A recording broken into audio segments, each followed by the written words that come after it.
Hi guys, in today's video I'm going to share with you all my recipe for a chipotle shrimp pasta. It can also be made with chicken, and I would like to say a special thank you to all of the lovely ladies who have been requesting this recipe.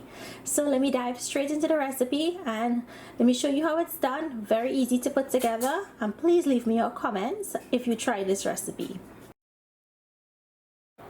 So to make this recipe I'm using shrimp, but if you wanted to use chicken for this you can. So to the shrimp we're going to season with some salt, just a little bit, not too much, and I'm going to go in with some black pepper.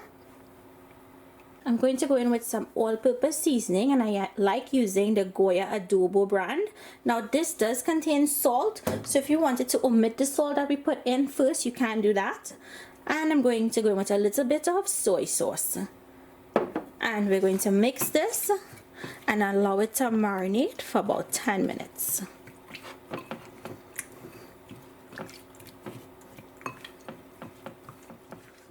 So to a skillet on a medium heat, we're going to go in with some garlic infused coconut oil from CGA Limited, or if you wanted to use some of their chili infused or lemon infused oils for this, you can.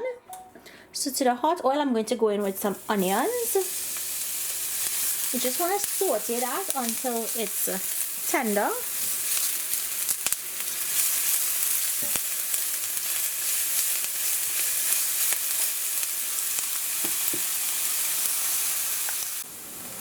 Once the onions start to become slightly brown, we're going to go in with some garlic. And we didn't add the garlic at first because if you did, the garlic would burn. So now we're just going to allow this to soften, let the garlic get a light brown color. You don't want it to burn. Now I'm going to go in with some colored bell peppers, and if you guys wanted to add like broccoli to this, you can. And there goes in a 4-ounce pan of mushrooms, or you can use fresh mushrooms if you have.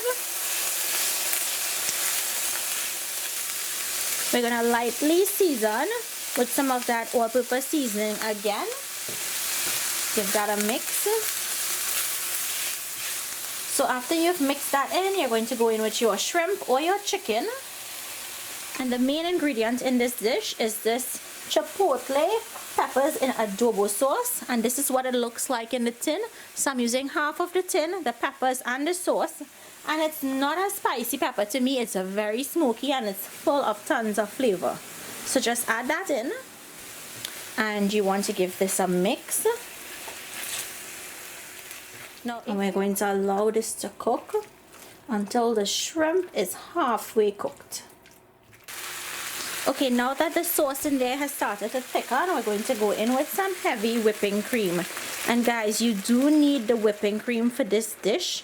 And also I want to mention that the shrimp is not done cooking, because you want to cook it halfway and then add in that heavy cream. You don't want to overcook the shrimp. So we just want to mix this in. Now once you add in your heavy cream, you're going to go in with your pasta, because your pasta is going to be at al dente, which is to the bite. You're not going to allow it to cook all the way through when you boil it. Now you're going to mix this, and that pasta is going to continue to cook in this sauce, and the sauce is going to flavor the pasta also. Now I'm going to go in with some cojita cheese, which is an authentic Mexican Parmesan cheese. It smells just like Parmesan. If you can't get this, you can use regular Parmesan cheese. You see how it looks? And I'm just going to add that. And then we're going to mix that in. And if you're living to finish, I'm just going to put on or garnish with some flat leaf parsley, or you can use cilantro, whatever you like. And this is ready, guys. I'm going to dish it out and I'm going to show you guys what it looks like. And guys, all you have to do is plate this delicious pasta. It smells so good, it tastes so good. And those of you all who may ask me if you can omit the peppers that I showed you guys, yeah, you can omit it, but you're not going to get the chipotle flavor, which this whole recipe is about. And to top off this, once you finish plate it, you want to top it off with a little bit of that cojita cheese again. just a little bit, and some fresh chopped parsley. And that's it. Now you can dig in and enjoy. And when I tell you guys are going to enjoy this recipe, trust me, you will. So thank you so much for requesting this. I hope you all enjoy it. Make it and let me know down below if you like it. Thank you all so much for watching, and I'll see you in my next video. Bye.